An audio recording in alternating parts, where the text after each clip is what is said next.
السلام علیکم عزیز طلبہ، امید ہے آپ سب لوگ خیریت سے ہیں۔ اللہ سبحانہ و تعالی ہر انسان کو دکھ اور مصیبت سے محفوظ رکھے۔ اور آج ہم 13ویں ہفتے کے سبق کے ساتھ حاضر خدمت ہیں۔ ہمارا موضوع ہے احادیث نبوی صلی اللہ علیہ وآلہ وسلم۔ عزیز طلبہ، آپ کے کورس میں یونیورسٹی کی طرف سے چند منتخب احادیث شامل کی گئی ہیں، جن احادیث میں ایمانیات یعنی ایمان کے متعلق، اخلاقیات یعنی انسانی اخلاق کے متعلق، اور معاملات یعنی ہمارے جو دیگر معاشرتی معاملات ہیں ان کے متعلق احکامات بیان فرمائے گئے ہیں۔ یوں تو ذخیرہ حدیث انتہائی وسیع ہے، تاہم طلباء کی ضروریات کو مد نظر رکھتے ہوئے اور وقت کی کمی اور اختصار کو ذہن میں رکھتے ہوئے چند احادیث شامل کر دی گئی ہیں۔ عزیز طلباء، احادیث کا جاننا کیوں ضروری ہے، یہ پرانے وقت سے لے کے آج کے دور جدید تک ایک انتہائی اہم بحث ہے۔ جیسا کہ ہم گزشتہ اسباق میں جب ہم تدوین قرآن و حدیث پڑھ رہے تھے، وہاں اس بات کا جائزہ لیا کہ دراصل حدیث اور سننا دراصل قرآن کریم کی عملی تشریح ہے، یعنی اللہ سبحانہ و تعالی نے جو کچھ قرآن کریم میں نازل فرمایا، جس قسم کے معاملات، اخلاقیات، تعلقات، عبادات اللہ سبحانہ و تعالی انسان سے چاہتے تھے، حضور کریم صلی اللہ علیہ وآلہ وسلم نے ان کی عملی تشریح فرما دی۔ حضرت عائشہ صدیقہ رضی اللہ تعالی عنہ امہات المومنین میں سے کسی نے پوچھا کہ بتائیے حضور نبی کریم صلی اللہ علیہ وسلم کی اخلاق کیا تھے؟ تو آپ نے فرمایا، کیا تم لوگ قرآن نہیں پڑھتے؟ یعنی جو کچھ قرآن میں درج ہے وہی نبی کریم صلی اللہ علیہ وآلہ وسلم کا اخلاق ہے۔ لہٰذا قرآن اور سنہ کو اسلامی زندگی میں اور اسلامی قوانین میں، شریعہ میں، جورسپروڈنس میں بڑی بنیادی اہمیت حاصل ہے۔ یہ ماخذ شریعت ہے۔ لہٰذا احادیث کی جو حجیت ہے اور حدیث کی جو اہمیت ہے وہ ہر دور میں مسلم ہے، کیونکہ قرآن کریم کے اندر جو احکامات ہیں وہ اجمالی طور پر نازل ہوئے ہیں، یعنی بیان کر دیے گئے ہیں۔ ان کی تفصیل، ان کے طریقہ، ان کی دیگر معاملات جو ہیں وہ ہمیں حدیث نبوی صلی اللہ علیہ وسلم سے ملتے ہیں۔ قرآن کریم دراصل اصول بیان کرتا ہے، ان اصولوں کی تشریح جو ہے وہ ہمیں احادیث سے ملتی ہے۔ مثال کے طور پر ہم بڑی مشہور آیت پڑھتے ہیں، وَأَقِيمُوا الصَّلَاةَ وَآتُوا الزَّكَاةَ، کہ نماز قائم کرو اور زکوٰۃ دو۔ اب نماز قائم کرنے کا حکم ہے، لیکن نماز کی جو شرائط ہیں وہ احادیث نبوی صلی اللہ علیہ وسلم سے ملتی ہیں۔ کہ سب سے پہلے انسان نے خود کو پاک کرنا، پاکی کا طریقہ کیا ہے؟ اس کے لیے وضو کے طریقے ہیں، غسل ہے، تیمم ہے، قرآن کریم میں بھی وارد ہیں، لیکن اس کی مزید تفاصیل اور طریقہ جو ہے وہ ہمیں احادیث نبوی صلی اللہ علیہ وسلم سے ملتا ہے۔ پھر یہ کہ نماز کے اندر قبلہ رخ ہونا اور دیگر سجدہ، رکوع، سجود، نماز کے دوران اگر انسان کوئی چیز بھول جاتا ہے، وہ ساری چیزیں ان کے بنیادی احکامات ہمیں احادیث سے نبوی صلی اللہ علیہ وسلم سے حاصل ہوتے ہیں۔ اسی طرح زکوٰۃ کا لفظ، اس کے معنی اور دیگر قوانین زکوٰۃ جو ہیں ان کی مزید تشریح جو ہے وہ ہمیں احادیث نبوی صلی اللہ علیہ وآلہ وسلم سے ملتی ہے۔ اور حدیث دراصل قرآن ہی کے بعد احادیث کا مقام ہے، اور یہ قرآن کریم کی تشریح ہے، جیسا فرمایا وَمَا يَنطِقُ عَنِ الْهَوَىٰ إِلَّا هُوَ وَحْيٌ يُوحَىٰ، کہ اللہ کے نبی جو ہیں وہ اپنی مرضی سے کچھ نہیں بولتے، اور جو کچھ ان پر نازل کیا جاتا ہے وہی وہ پڑھ کے سناتے ہیں، وہی وہ پیش کرتے ہیں۔ اور پھر نبی کریم صلی اللہ علیہ وسلم نے فرمایا وَاعْتَصِمُوا بِحَبْلِ اللَّهِ جَمِيعًا وَلَا تَفَرَّقُوا، کہ لوگوں اللہ کی رسی کو مضبوطی سے تھام لو اور تفرقہ میں مت پڑو۔ تو اللہ کی رسی کیا ہے؟ یعنی اللہ سے تعلق، اللہ کے حکموں کے ساتھ بند جانا۔ تو قرآن اور احادیث جو ہیں یہ بنیادی طور پر دو چیزیں ہیں جو اللہ کی رسی ہیں۔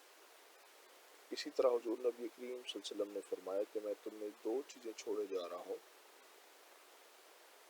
ایک کتاب اللہ اور ایک سنتی، یعنی اپنی سنت۔ تو لہٰذا جو کتاب اللہ پر عمل کرے گا اور نبی کریم صلی اللہ علیہ وسلم کی سنت پر عمل کرے گا وہ کبھی گمراہ نہیں ہوگا۔ قرآن کریم میں ارشاد ہے وَمَا آتَاكُمُ الرَّسُولُ فَخُذُوهُ، کہ جو کچھ تمہیں اللہ اور اس کے نبی عطا فرما دیں بس اسے لے لو، وَمَا نَهَاكُمْ عَنْهُ فَانْتَهُوا، اور جس سے منع کریں اس سے مڑ جاؤ، اس سے رک جاؤ، وَاتَّقُوا اللَّهَ، اللہ سے ڈرو، إِنَّ اللَّهَ شَدِيدُ الْعِقَابِ، بے شک اللہ سخت سزا دینے والا ہے۔ اس احادیث مبارکہ کے مطابق تمام مسلمانوں پر یہ فرض ہے کہ جو کچھ حضور نبی کریم صلی اللہ علیہ وسلم نے فرمایا وہ بیان اسی طرح ہی ہے جیسے قرآن ہے۔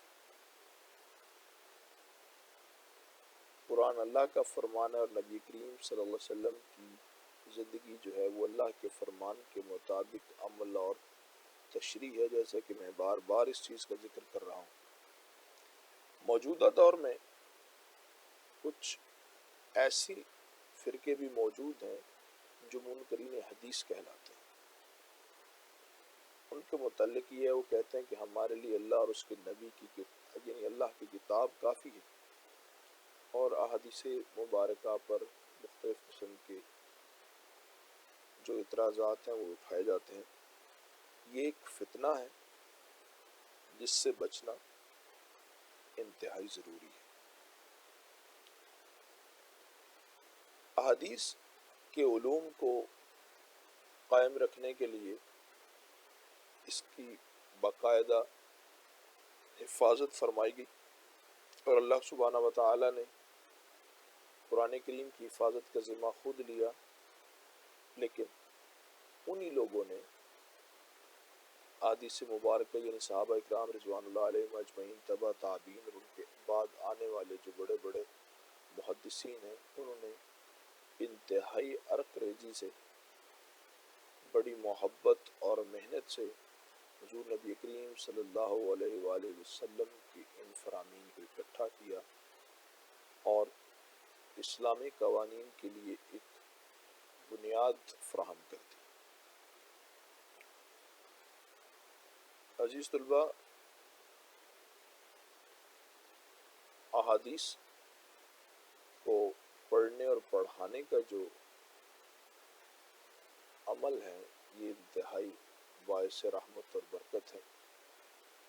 جو نبی کریم صلی اللہ علیہ وسلم کی احادیث کو سنتے ہیں اور لوگوں کو بیان فرماتے ہیں، ان کے لیے اللہ سبحانہ و تعالی نے بڑے اجر اور ثواب رکھے ہیں۔ تو جیسے میں پہلے بھی کہہ چکا ہوں کہ حضور نبی کریم صلی اللہ علیہ وسلم کے زمانے میں بھی احادیث کو لکھنے کا عمل شروع ہو چکا تھا، یعنی بہت سارے مشہور صحابہ ہیں جن کے ہاں احادیث لکھی ہوئی موجود تھی، یعنی صحیفہ صادقہ، صحیفہ حضرت علی رضی اللہ تعالیٰ عنہ، صحیفہ حضرت سعد بن عبادہ، صحیفہ حضرت سمرہ بن جندب، صحیفہ وائل بن حجر، ٹھیک ہے۔ یہ مختلف کتابیں ہیں جو حضور نبی کریم صلی اللہ علیہ وسلم کے حکم کے مطابق صحابہ کرام رضوان اللہ علیہم اجمعین نے لکھی۔ اور اس کے بعد مشہور کتابیں ہیں صحیح البخاری، مسلم، ترمذی، ابن ماجہ اور اسی طرح دیگر کتابیں جو ہیں وہ لکھی گئی۔ کتابوں میں بڑی محنت کے ساتھ احادیث کو اکٹھا کیا گیا۔ جو ابتدائی کتابیں ہیں ان میں جو احادیث شامل کی گئی وہ ابتدائی دور میں تمام طرح حدیث جو ہیں وہ لکھ لی گئی۔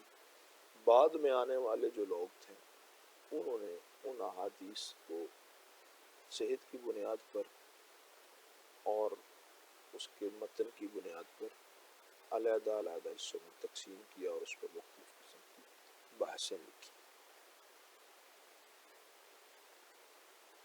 احادیث نبوی صلی اللہ علیہ وسلم کو ہم 3 حصوں میں تقسیم کرتے ہیں۔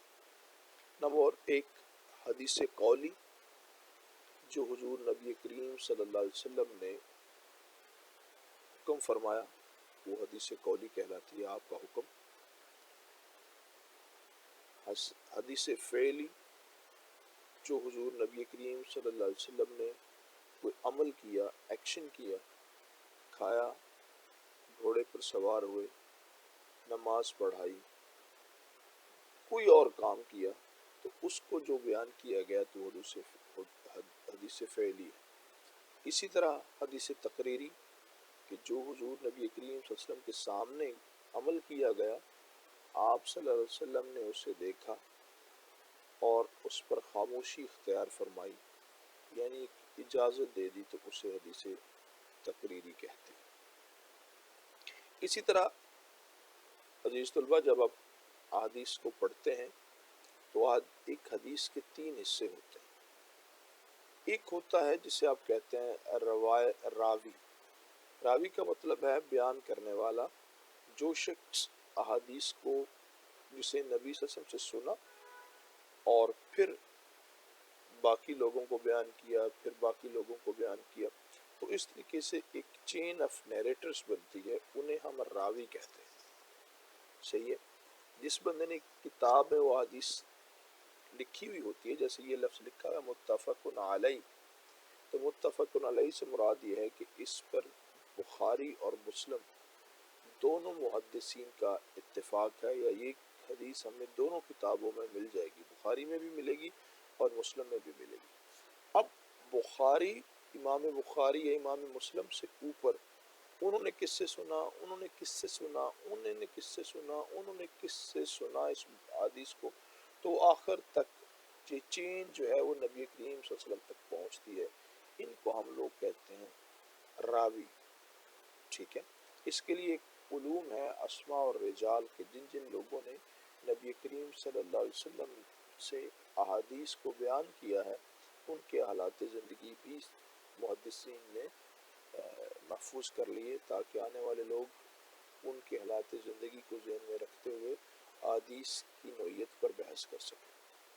دوسری چیز ہوتی ہے کہ طرف، یعنی جو حضور صلی اللہ علیہ وسلم کا عمل ہے، یعنی جیسے آپ یہ پڑھیں اللہم صلی علی سیدنا مولانا محمد وبارک وسلم وصلی علیہ، ان عبداللہ ابن عمر بن الخطاب یہ حدیث کی سند ہے کہ بیان کرتے ہیں حضرت عبداللہ بن عمر بن الخطاب، یعنی روایت ہے حضرت عبداللہ بن عمر بن الخطاب سے، ٹھیک ہے، قال سمعت رسول اللہ یقول، یہ بات ہے کہ آپ فرماتے ہیں، یہ حدیث کا دوسرا حصہ ہے کہ یہاں پر کیا بات ہو رہی ہے کہ کیا یہ حضور صلی اللہ علیہ وسلم کا کوئی حدیث قولی ہے، تو یقول یہ حدیث قولی ہے۔